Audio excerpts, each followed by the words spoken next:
नर्मदे हर दोस्तों, आप देख रहे हैं मेकलवाणी ब्लॉग्स और आज हम आपको एक नर्मदा परिक्रमा पर निकले एक ऐसे संत से के दर्शन करवा रहे हैं, संत से मिलवा रहे हैं जो दंडवत अपनी नर्मदा परिक्रमा को कर रहे हैं।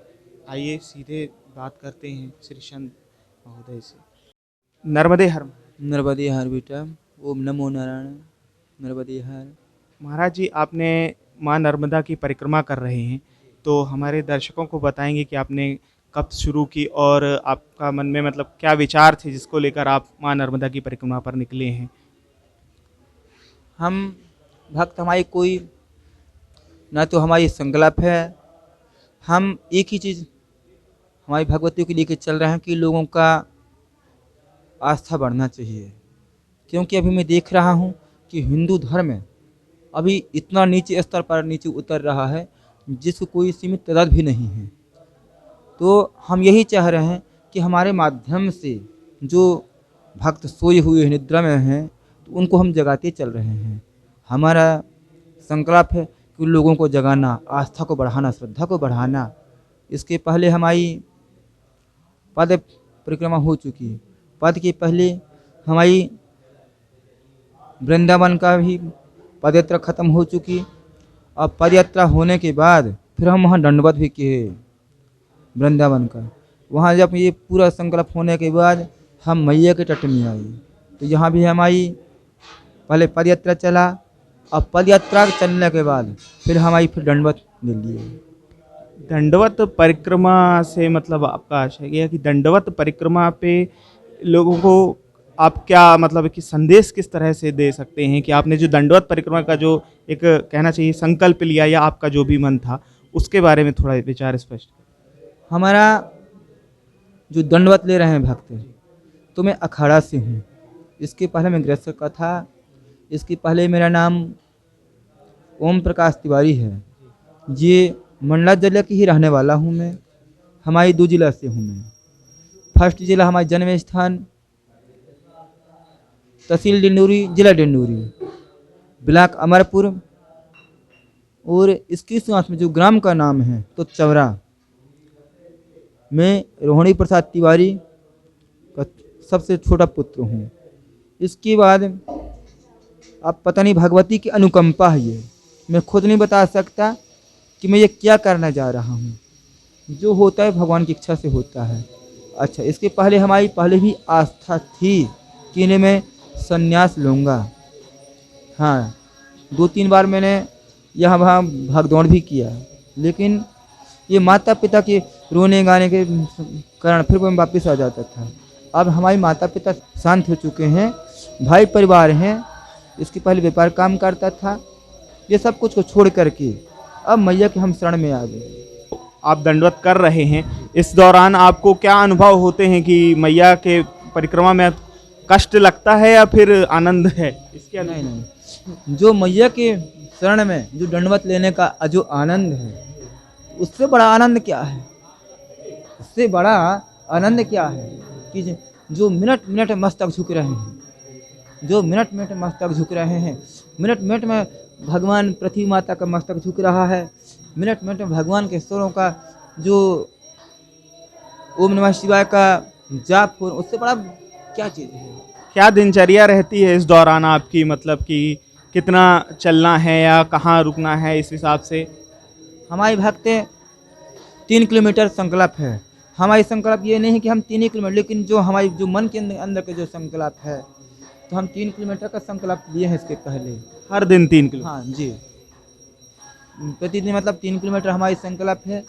बाकी हम घर किसी के नहीं जाते जी। इसके पहले अभी हम बोल रहे हैं आपके सामने में, लेकिन जब हम भगवती की जब दंडवत लेने लगते हैं तो उस समय हमारी मौन हो जाते हैं। अच्छा, मौन रहने का कारण भी ये है कि हमारे मानसिक जाप चलते हैं। मानसिक यदि हम बोल रहे हैं तो हमारी मानसिक जाप टूट जाएगी। हम एक ही बार चलते हैं। जो गद्दा में हम चढ़े अपने भगवान की दंडवत के लिए, तो हम उससे उतरते ही नहीं। मतलब हम उतरेंगे तो एक ही बार उतरेंगे अपन। क्या बदलाव नज़र आते हैं आपको माँ नर्मदा पथ पर कि पहले क्या था और अब क्या है? अब तो मैं देख रहा हूँ भक्त कि अभी की स्थिति में जब से हम दंडवत लिए मैया का, तब से बहुत सारे बदलाव आ गया। जो आपके सामने भक्तगण बैठे हैं ना, इनमें बहुत खुशहाली आ गई, जागृत आ गई। और जो मेरे ब्राह्मण समाज है, हमारे जो ब्राह्मण समाज के अंतर्गत, वो भी इतना आज खुशी है। वो ये कह रहे हैं कि गुरुजी आप जो ये दंडवत ले लिए, तो ब्राह्मणों के सम्मान का आप मुकुट बन के तैयार हो गए। दूसरी बात, मैं जनतों में देखा कि वो जब दंडवत चलते हैं तो कोई रोने लगते हैं कि बताओ कैसे कैसे भक्त हैं। तो हमारी इसके पहले कुछ भी नहीं है। हम यही चाहते कि लोगों का कल्याण होना चाहिए, लोगों में श्रद्धा बढ़ना चाहिए, लोगों में आस्था बढ़ना चाहिए और लोगों का कल्याण होना चाहिए। अब बाकी इसके पहले हमारा कोई संकल्प नहीं है। मैं लोगों का कल्याण चाहता हूँ। हमने बहुत से परिक्रमा वासियों का साक्षात्कार किया है, तो उनके अनुभव ये हैं कि उन्होंने कहा कि जब कभी हमें ऐसा लगा कि हम मार्ग से थोड़ा भटक गए हैं या फिर आज ऐसा लगता है कि कहीं हमारे रुकने की व्यवस्था नहीं है, तो अचानक ही ऐसा कुछ होता है कि मैया उनको व्यवस्था कर देती है या मैया का उनको कहीं ना कहीं अनुभव हो जाता है। आपके दौरान ऐसा कुछ हुआ क्या? हाँ भक्त, ये 100%। जब से हम दंडवत में आए तो हमको तो भूख लगता है, लेकिन पता नहीं मैया क्या रूप में आ जाते हैं वो। कोई एक ऐसा संस्मरण जो आपको याद हो? जी जी, हम ये खुद नहीं समझ पाते।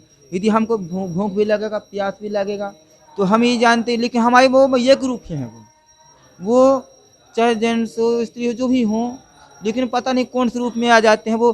कोई दूध पिला देते हैं, कोई चाय पिलाते हैं, कोई जो जिनको लगता है वो सब आके खिलाते पिलाते हैं। उससे हमको बड़ा सुख शांति मिलती है। और उनको हम मन ही मन के अंदर अब बोलते हैं कि बेटा तुम्हारे भगवान मनोकामना पूरा करे और तुम्हारी भंडारा पूरा करे भगवान, और इससे बड़ा क्या है भक्त। जी हाँ। ये परिक्रमा आपकी जो इस वक्त चल रही है, भविष्य में आप क्या नर्मदा परिक्रमा वासियों के लिए कोई चेतना के लिए कोई संदेश दें या आगे आप क्या किस रूप में कार्य करना चाहेंगे? अभी तो भक्त हमारी ये पता नहीं मैया, अभी जब तक हम भाई कहते हैं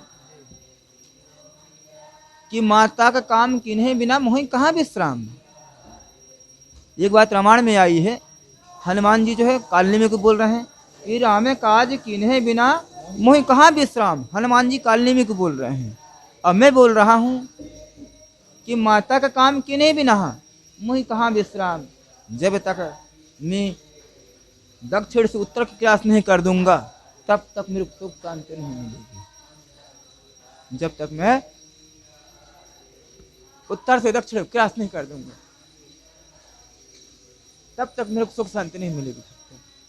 ये सब कुछ आप बोल रहे हैं तो हमारे नेत्र से आंसू आ जाता है कि हम ये आपके सामने में और ये संकल्प रखते हुए आज ये भक्तों को जब देखता हूँ मैं, तो एक दुख का आंसू होता है, एक सुख का आंसू होता है।